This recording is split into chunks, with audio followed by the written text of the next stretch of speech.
What is up, guys? Welcome back to another chapter of the Bible. Today we are reading through chapter 14 of Mark. Let's get on into it. Jesus anointed at Bethany.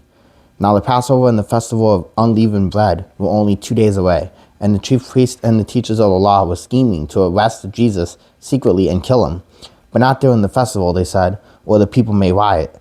While he was in Bethany, reclining at the table in the home of Simon the leper, a woman came with an alabaster jar of very expensive perfume, made of pure nard. She broke the jar and poured the perfume on his head. Some of those present were saying indignantly to one another, "Why this waste of perfume? It could have been sold for more than a year's wages, and the money given to the poor." And they rebuked her harshly. "Leave her alone," said Jesus. "Why are you bothering her? She has done a beautiful thing to me. The poor you will always have with you, and you can help them anytime you want, but you will not always have me. She did what she could. She poured perfume on my body beforehand to prepare for my burial. Truly, I tell you, wherever the gospel is preached throughout the world, what she has done will also be told in memory of her." Then Judas Iscariot, one of the 12, went to the chief priests to betray Jesus to them. They were delighted to hear this and promised to give him money, so he watched for an opportunity to hand him over. The Last Supper. On the first day of the festival of unleavened bread, when it was customary to sacrifice the Passover lamb, Jesus' disciples asked him, "Where do you want us to go to and make preparations for you to eat the Passover?"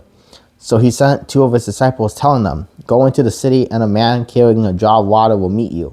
Follow him. Say to the owner of the house he enters, the teacher..."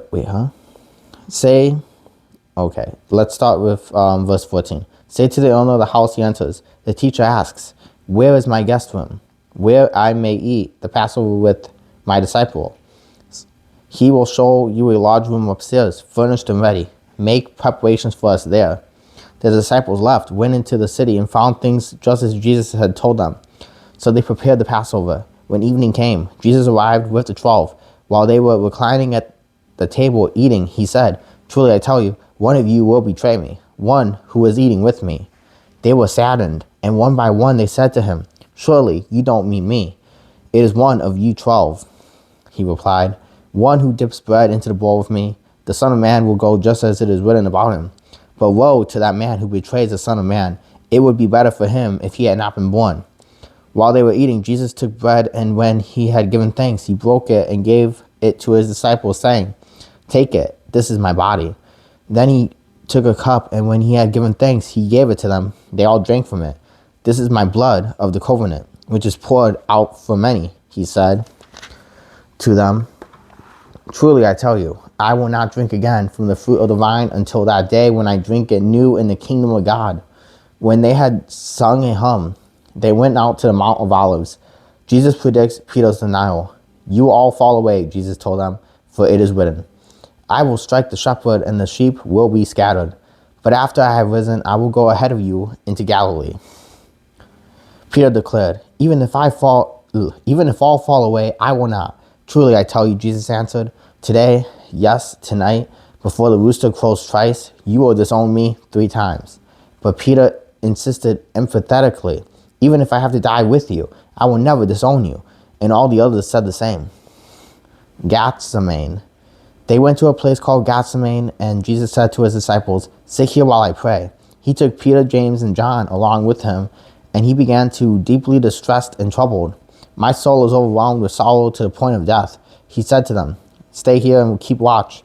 Going a little farther, he fell to the ground and prayed that if possible, the hour might pass from him. "Abba, Father," he said, "everything is possible for you. Take this cup from me. Yet not what I will, but what you will." Then he returned to his disciples and found them sleeping. "Simon," he said to Peter, "are you asleep? Couldn't you keep watch for 1 hour? Watch and pray so that you will not fall into temptation. The spirit is willing, but the flesh is weak." Once more, he went away and prayed the same thing. When he came back, he again found them sleeping because their eyes were heavy. They did not know what to say to him. Returning the third time, he said to them, "Are you still sleeping and resting? Enough. The hour has come. Look, the Son of Man is delivered into the hands of sinners. Rise, let us go. Here comes my betrayer. Jesus arrested. Just as he was speaking, Judas, one of the 12, appeared. With him was a crowd armed with swords and clubs sent from the chief priests, the teachers of the law, and the elders. Now the betrayer had arranged a signal with them. The one I kiss is the man. Arrest him and lead him away under guard. Going at once, Judas said, Rabbi, and kissed him. The men seized Jesus and arrested him. Then one of those standing near drew his sword and struck the servant of the high priest, cutting off his ear. Am I leading a rebellion, said Jesus, that you have come out with swords and clubs to capture me?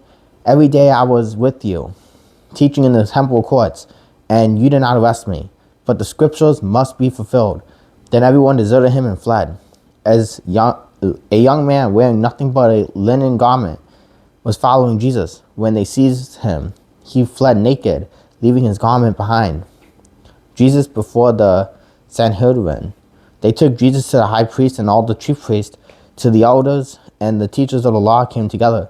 Peter followed him at a distance, right into the courtyard of the high priest. There he sat with the guards and warmed himself at the fire. The chief priest and the whole Sanhedrin were looking for evidence against Jesus so they could put him to death, but they did not find any. Many testified falsely against him, but their statements did not agree. Then some stood up and gave this false testimony against him. We heard him say, I will destroy this temple made with human hands, and in 3 days will build another, not made with hands. Yet even then the testimony did not agree. Then the high priest stood up before them and asked Jesus, are you not going to answer? What is this testimony that these men are bringing against you? But Jesus remained silent and gave no answer. Again the high priest asked him, are you the Messiah, the Son of the Blessed One? I am, said Jesus, and you will see the Son of Man sitting at the right hand of the Mighty One and coming on the clouds of heaven. The high priest tore his clothes. Why do we need any more witnesses? He asked. You have heard the blasphemy. What do you think? They all condemned him as worthy of death. Then some began to spit at him. They blindfolded him, struck him with their fists, and said, Prophecy. And the guards took him and beat him.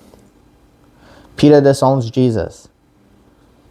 While Peter was below in the courtyard, one of the servant girls of the high priest came by. When she saw Peter warming himself, she looked closely at him. You also were with that Nazarene, Jesus, she said, but he denied it. I don't know or understand what you're talking about, he said, and went into the entryway. When the servant girl saw him there, she said again to those standing around, This fellow is one of them. Again, he denied it. After a little while, those standing near said to Peter, Surely you are one of them, for you are a Galilean. He began to call down curses, and he swore to them, I don't know this man you're talking about. Immediately the rooster crowed the second time. Then Peter remembered the word Jesus had spoken to him. Before the rooster crows twice, you will disown me 3 times. And he broke down and wept. All right, guys, that is it for chapter 14 of Mark. I'll see you guys tomorrow for chapter 15.